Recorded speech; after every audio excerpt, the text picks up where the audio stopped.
বাংলাদেশ জাতীয় ফুটবল দলের কোচের জন্য আবেদন করেছে প্রায় ৩০০ প্রার্থীর। এর মধ্যে আছেন জার্মানির বেনার্ড স্টর্ক, ক্রোয়েশিয়ার ইগর স্টিমাচের মতো হাই প্রোফাইল কোচরা।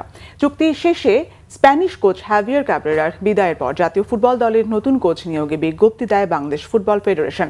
হামজা শমিত জামালদের দায়িত্ব নিতে ব্যাপক সাড়া পড়ে। বাংলাদেশ জাতীয় ফুটবল দলের ডাগ আউটে দাঁড়াতে ইউরোপ, আমেরিকা, আফ্রিকা সহ বিভিন্ন দেশের হাই প্রোফাইল কোচদের বায়োডাটা বাফুফের অনলাইনে জমা হচ্ছে প্রতিনিয়ত।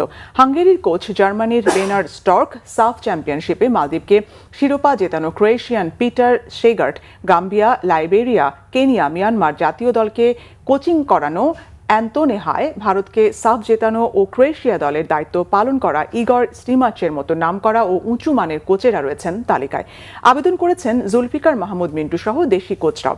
বয়সভিত্তিক দলের কোচ হতে প্রায় ১০০ জন ও গোলরক্ষক কোচ পদে প্রায় ৫০ জন আবেদন করেছেন। আবেদনকারীদের সাথে সংক্ষিপ্ত তালিকা তৈরি ও যাচাই বাছাইয়ের উদ্যোগ নেওয়া হয়েছে বলে জানায় বাফুফের জাতীয় দল গঠন কমিটি।